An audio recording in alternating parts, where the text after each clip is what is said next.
मन धागा धागा जोडते नवा मालिकेच्या आजच्या भागामध्ये आपण पाहणार आहोत. आता सुधा ही आनंदीला आणि घरच्यांना सांगत असते की आनंदीने आजवर आमच्यासाठी खूप काही केलं आहे. आनंदीने माझ्या घराची इज्जत वाचवली आहे, अब्रू राखली आहे आणि माझ्या कुंकवाला देखील आनंदीने वाचवलेलं आहे.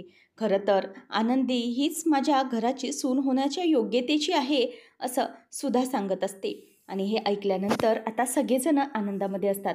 मालती आणि अण्णा यांना खूपच आनंद झालेला असतो. पुढे सुधा म्हणते की म्हणूनच मी आनंदीला माझी सून करून घेण्याचं ठरवलेलं आहे. मी आनंदी आणि सार्थकचं अगदी धूमधडाक्यात आणि रीतसरपणे लग्न लावून देणार आहे. हे ऐकल्यावर सार्थक देखील खुश होतो. आणि त्यानंतर पुढे मालती म्हणते की खरंच खूप छान बातमी दिलीत तुम्ही. त्यानंतर सुधा देखील म्हणते की आता फक्त तुम्हाला लग्नाला यायचं आहे बरं का. तेव्हा मग आता लगेच वृंदा म्हणते की अगं लग्नाला का नाही येणार, ते येणारच लग्नाला. अरे आपले व्याही आहेत ते आणि आपल्या आनंदीचे आईवडील देखील आहेत ना, मग यावंच लागतंय असं म्हटल्यावर ती सगळेजण हसायला लागतात. आणि त्यानंतर पुढे वृंदा म्हणते बरं काम मालतीताई, आमच्या सुधाने सगळं व्यवस्थित रीतसर करण्याचं ठरवलं आहे. आनंदीची हळद, मेहंदी, संगीत आणि लग्न सगळा रीतसर कार्यक्रम असणार आहे आणि सगळ्यांना मजा येणार आहे. त्याचप्रमाणे कशालाही कशाची कमतरता पडू देणार नाही आहेत बरं का. असं म्हटल्यावरती आता मालती देखील खुश होते. आणि त्यानंतर पुढे वृंदा म्हणते की बरं मनोजराव, तुम्हीही तयार राहा, तुम्हालाही कानपिळीचा मान मिळणार आहे बरं. तुम्हाला चांगला सार्थकचा कान पिळण्याची संधी मिळणार आहे.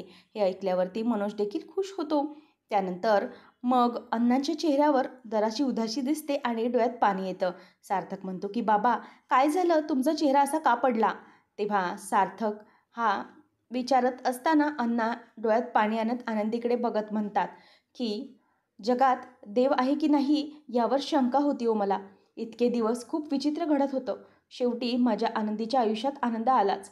देव कुठेतरी आहे, तो चांगल्या माणसांचं कधीच वाईट करू देणार नाही. आणि पुढे ना हात जोडत म्हणतात की तुमचे खरंच खूप उपकार आहेत आमच्यावर, आमच्या आनंदीला स्वीकारलं. सुधा म्हणते की अहो असे हात का जोडताय तुम्ही, उलट हेच आशीर्वाद, हेच हात तुम्ही दोघांसाठी वापरा आणि दोघांना आशीर्वाद द्यायला या. तेव्हा सानू म्हणते की आत्तू तुझं आणि काकाचं लग्न होणार आहे परत. तेव्हा सार्थक म्हणतो की हो होणार आहे लग्न, तुला नाचायचं आहे ह्या लग्नामध्ये. तेव्हा मग आता सानू म्हणते की हो मी नाचणार आणि मला तुझ्याबरोबर घोड्यावर पण बसायचं आहे. हे म्हटल्यावर सगळेजण खुश होतात आणि आनंदी मालतीला मिठी मारते. त्यानंतर दरवाजाची बेल वाजते. अरविंद आता घरामध्ये असतो, तो बाहेर येऊन बघतो तर समोर अंशुमन असतो. अंशुमन घाबरलेल्या अवस्थेत असतो आणि त्याच वेळेला लगेच अरविंद विचारतो की कोण आहात तुम्ही आणि काय हवंय तुम्हाला. तेव्हा तो म्हणतो की तुमच्या इथून कंप्लेंट आली होती, इलेक्ट्रिशियन आहे मी आणि विजेचा काहीतरी इश्यू आहे म्हणूनच. तेव्हा मला चेक करू दे असं म्हणून अंशुमन प्रवेश मिळवतो. अरविंद म्हणत असतात की बाहेर आहे मीटर बॉक्स. तो म्हणतो की कनेक्शन इथेच कुठे असेल ना, मला जाऊ दे. आणि मुद्दामच तो आत शिरतो आणि डायरेक्ट आनंदीच्या रूममध्येच येतो. आणि सार्थकचा फोटो बघून म्हणतो सार्थक मी तुला असाच सोडणार नाही. बघ मी तुझी काय वाट लावतो ते, आनंदी आणि तुझ्या आयुष्याची मला वाटच लावायची आहे असं म्हणून तो तिथे उभा असतो. त्याच वेळेला आता बाकीचे सगळे घरातले येतात आणि अरविंदला विचारतात की काय झालंय. तेव्हा तो म्हणतो की इलेक्ट्रिशियन आला होता घरात, तो वरती तुमच्या रूममध्ये गेलाय. तेव्हा सार्थक म्हणतो की थांबा बघतो मी काय झालं ते. आणि सार्थक कोण आहे रे वरती असं म्हणून येतो. तितक्यातच अंशुमन त्याचं काम करतो आणि खिडकीतून उडी टाकून बाहेर येतो. आणि त्यानंतर सार्थक येऊन म्हणतो की बाबा वरती तर कोणीच नाही आहे. तेव्हा वृंदा म्हणते की अहो भाऊजी तुम्हाला ना भास झाला असेल. तेव्हा तो म्हणतो की नाही ग, भास कसा, खरंच तो होता. तेव्हा वृंदा म्हणते की भाऊजी जरा सांभाळून, कारण ना हल्ली चोरीचे प्रकार खूप वाढलेले आहेत घरामध्ये. तितक्यातच अरविंद म्हणतो की हे बघ सार्थक मी खोटं नाही बोलते, हे बघ त्याच्या पायाचे ठसे देखील उमटलेत. मग सार्थक येतो आणि ते सगळं बघू लागतो. अंशुमन कसा बसा खिडकीतून उडी टाकून बाहेर पळालेला असतो. सार्थक म्हणत असतो की नक्कीच हे काहीतरी वेगळं प्रकरण आहे. नंतर सुधा म्हणते की अहो तुम्ही काळजी घेत जा स्वतःची, असं करू नका. आणि असं म्हणून ती आता त्याला रूममध्ये घेऊन जाते. मात्र घरातले बाकीचे सगळे बाजूला होतात आणि इथे सार्थकची नजर मात्र त्या ठशांवरच असते. नेमकं हे सगळं काय झालं असेल हा तो विचार करत असतो. तितक्यात आता आनंदी तिच्या रूममध्ये येते आणि त्यानंतर तिच्यासमोर एक चिठ्ठी ठेवलेली असते. ती चिठ्ठी ती उघडते. ती म्हणते ही चिठ्ठी इथे कोणी ठेवली असेल. म्हणूनच ती चिठ्ठी उघडून वाचायला सुरुवात करते. तर ते वाचता वाचता तिला आता खूपच भीती वाटायला लागते. त्या चिठ्ठीमध्ये लिहिलेलं असतं की आनंदी, तुला काय वाटतं? माझं आयुष्य बर्बाद करून तू आनंदात राहशील? नाही आनंदी, नाही. तू जसं माझं आयुष्य बर्बाद केलं आहे ना, तसंच मी तुझं देखील करणार आणि तुझं लग्न होण्याच्या आधी मी तुझ्या नवऱ्याचा खून करणार.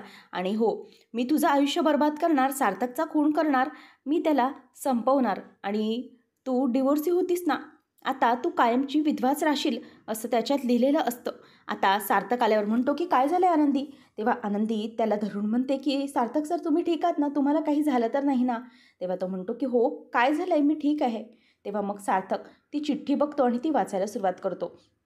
ती वाचल्यानंतर सार्थकच्या लक्षात येतं की हा मुद्दाम कोणाचा तरी डाव आहे. तेव्हा आनंदी घाबरलेली असते. सार्थक म्हणतो की अशा चिठ्ठ्यांना घाबरण्याची काहीही गरज नाही आहे. मला माहीत आहे हे सगळं मुद्दाम कोणीतरी करते आणि मी आहे ना तुमच्यासमोर असा उभा. मला माहिती आहे त्या अंशुमनचंच कारस्थान असू शकतं. तेव्हा आनंदी म्हणते की सर, पण मी काय करू? तो खूप विक्षिप्त वागतोय आणि तो माझ्याशी इतकं चुकीचं का वागतोय? मी काय बिघडवलं आहे त्याचं? आणि पहिले तर माझ्या बाबतीत किती चुकीचं वागला, त्यानंतर आकांक्षाच्या बाबतीत असं केलं, हॉस्पिटलमध्येही माझ्यावर हल्ला केला आणि आता तो तुमच्या जीवावर उठलाय. सर, मला भीती वाटते तुम्हाला काही केलं तर. सार्थक म्हणतो की नाही, मला कोणीही काहीही करू शकणार नाही. मी त्या अंशुमनला तेव्हा चोप दिलाय ना, आणि तुम्ही कशाला घाबरतायत? पोलीस आहेत ना, पोलीस यंत्रणा आहे, मी बरोबर त्याचं करतो, तुम्ही काळजी करू नका. त्याला व्यवस्थित मी हँडल करेन, फक्त तुम्ही घाबरू नका. लक्षात ठेवा, मी आहे ना तुमच्यासोबत. तुम्हाला घाबरण्याची काहीही गरज नाही आहे आणि मला काही होणार नाही आहे हे डोक्यात ठेवा. आणि मनातली नाही सगळी भीती आधी घालवून द्या, त्याच्याशिवाय काही होणार नाही. ठीक आहे? आता ती म्हणते की पण सार्थक सर, तुम्हाला काही झालं तर मी कशी जगू? सार्थक म्हणतो की मला काही होणारच नाही आहे ना, पण मग कशाला घाबरायचे? नका घाबरू तुम्ही, मी काहीही होऊ देणार नाही, तुम्हालाही आणि मलाही. असं म्हणून सार्थक आता आनंदीला जवळ घेतो आणि तिला मिठी मारतो. त्याच वेळेला मिठी मारल्यानंतर आनंदीला बरं वाटतं आणि सार्थक तिला शांत करत असतो. तितक्यातच खालून सुधाचा आवाज येतो. सुधा म्हणते की सार्थक, आनंदी जरा खाली या रे. तेव्हा सार्थक आणि आनंदी निघत असताना तिच्या चेहऱ्यावर काळजी असते. सार्थक म्हणतो की तुमच्या चेहऱ्यावर टेन्शन आहे आणि हो, उगीचच खाली कोणाला काही जाणवून देऊ नका, तेही टेन्शन घेत बसतील. चला, तुमच्या चेहऱ्यावर आता आनंद आणा, काळजीत दिसतोय तुमचा चेहरा, कोणीही बघून म्हणेल. तेव्हा मग आता आनंदीला तो म्हणतो की विसरून जा सगळं असं झालं आहे, तुम्ही चेहऱ्यावर स्माईल आणा बघू. आता आनंदीने स्माईल केल्यावर सार्थक म्हणतो की हां, असंच, अजिबात घाबरण्याची गरज नाही. असं म्हणून आता सार्थक आणि आनंदी दोघंही खाली उतरून निघून जातात. त्यानंतर वर्तकांच्या घरी लग्नघाई सुरू झालेली असते. मनोज म्हणत असतो की अण्णा, हे बघा, माझे ऑफिसचे सहकारी, तुमचे जुने सहकारी, त्याचप्रमाणे आपल्या पुण्याकडचे लोक, सगळ्यांना निमंत्रणं पाठवून झालेली आहेत. आत्या, मामा, त्याप्रमाणे सगळ्यांनाच निमंत्रणं गेलेली आहेत. अजून कोणी राहिलं असेल तर आठवण करा. आई, आहे का अजून कोणी? तेव्हा मग आता लीना म्हणते की अहो, असे काय करताय? अमगो आजीला तर आपण निमंत्रण पाठवलंच नाही, त्यांचं नाव लिहा, नाहीतर खरंच पुन्हा रागवायच्या. आणि मनोज म्हणतो की हो ना, आणि कान पिळायला परत इथे निघून यायच्या. असं म्हटल्यावर आता सगळेजण हसतात आणि त्यानंतर मालती जरा विचार करत बसलेली असते. तेव्हा मनोज म्हणतो की अगं आई, काय झालं, कुठे लक्ष आहे तुझं? तेव्हा ती म्हणते की माझ्या मनात एक गोष्ट होती, इच्छा होती, ती ना जरा राहूनच गेली. तेव्हा मनोज म्हणतो की बोल ना, काय झालं, करूया आपण. तेव्हा ती म्हणते की मला ना आनंदी आणि सार्थकरावांना ना केळवणासाठी बोलवायचं होतं. तेव्हा मनोज म्हणतो की अगं आई, असं का म्हणतेस तू की इच्छा राहूनच गेली? अगं, आपण बोलूया ना त्यांना, उद्याच बोलवूया. मी तर म्हणतो सगळ्यांना बोलवूया त्यांना. तेव्हा मग आता लीना म्हणते की हो, नक्कीच बोलवूया. तेव्हा लगेच मनोज म्हणतो की एक काम करा, सार्थकरावांच्या आवडीनिवडी काय आहेत त्या बघून ठेवा. हा, ती म्हणते की हो, मला दोघांच्याही आवडीनिवडी व्यवस्थित लक्षात आहेत.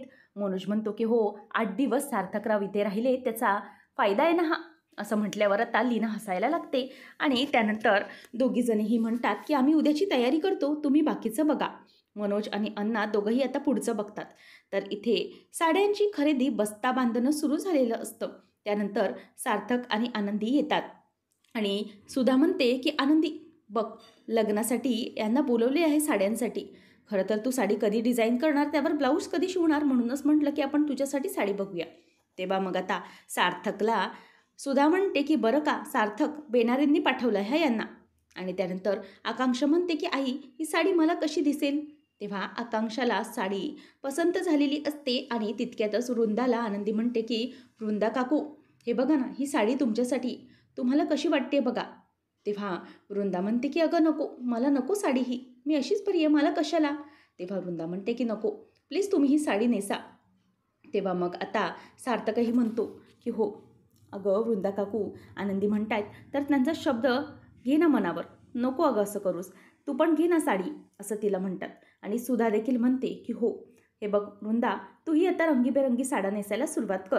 तितक्यातच भिंगरीला आनंदी साडी देते आणि सुधा म्हणते की अगं तू या घरची आहेस, घे साडी. आणि त्यानंतर आनंदी सार्थकला साड्या दाखवत असते आणि तो तिला त्या सिलेक्ट करून देत असतो. तर आता अंशुमन हा रेश्माला भेटून बोलतो की यावेळेला काही ते आनंदी वाचणार नाही. रेश्मा म्हणते की तुम्ही ना मला हे सगळं नेहमीच म्हणत असता, पण करत तर काहीच नाही तुम्ही.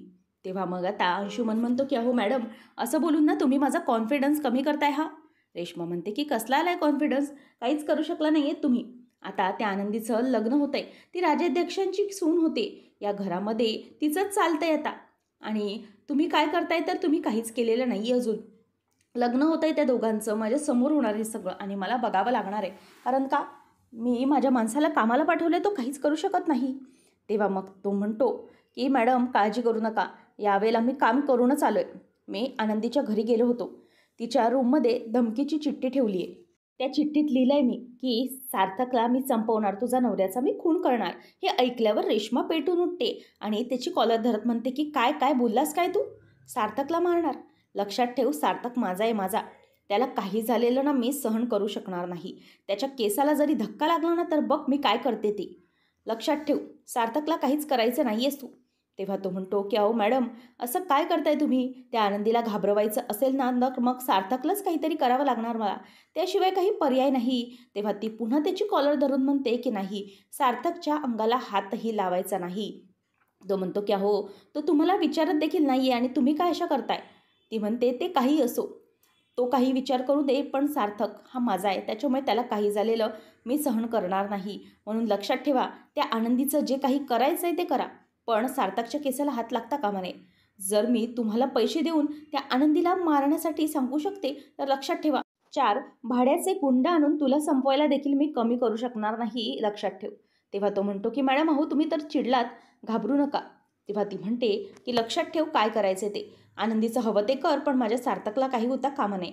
असं म्हणून ती निघून जाते आणि त्याच वेळेला अंशुमन तिथेच उभा असतो. अंशुमन म्हणतो की ओ मॅडम, तुम्ही तर फारच मनावर घेतलं, पण नाही, तुम्हाला काय वाटतंय याच्याशी माझं काहीही घेणं देणं नाही. तुम्हाला काय वाटतंय तुम्ही पैसे देताय म्हणून मी काही वागेन, नाही.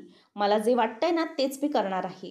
आणि हो, यावेळेला त्या सार्थकचं काहीही खरं नाही, त्या सार्थकला संपवणार आहे मी, म्हणजे सगळा व्याध मिटून जाईल. आणि त्या आनंदीच्या बाबतीत पणही मी तसंच करणार आहे, त्या आनंदीला सुखाने जगूच देणार नाही. पुढच्या भागामध्ये आपण पाहणार आहोत की सार्थक आनंदी केळवण्यासाठी आलेले असतात. त्याच वेळेला आता सावंतबाई येऊन म्हणतात की काय रे बाबा, काय काय नशीब असतं ना एकेकांचं, 2-2 वेळा लग्न होतात आणि 2-2 वेळा केळवणं देखील होतात. वा, भारीच आहे बुवा, असं म्हणून ते मुद्दामच येऊन आनंदीला टोमणा मारते आणि त्याच वेळेला आनंदीही तिच्याकडे बघतच राहते. त्यानंतर अण्णा त्या गोष्टीवर काहीच बोलत नाहीत. सावंतबाई या तिथून निघून जातात आणि सार्थक आणि आनंदी हे दोघांना लीना जेवणाच्या ताटावर बसायला सांगते. आता सगळेजणच एकत्र जेवायला बसलेले असतात. त्याच वेळेला आता दोघेही जेवत असताना लीना आणि मालती ही वाढत असते आणि मनोज आणि सानू देखील बसलेले असतात. त्याच वेळेला आनंदी आणि सार्थकच्या आवडीचा सगळा बेत केलेला असतो. आनंदी हा पहिला घास घ्यायला जाते, तेवढ्यातच तिला दरवाजावर कोणीतरी दिसतं आणि समोर पाहिल्यावर तिला धक्काच बसतो आणि सार्थकचं तिथे लक्ष जातं. आता सार्थक नेमकं अंशुमनला शोधून काढणार का, हे पाहणं रंजकतेचं ठरणार आहे. असेच अपडेट्स पाहत राहण्यासाठी आजच आपल्या चॅनलला सबस्क्राईब नक्की करा.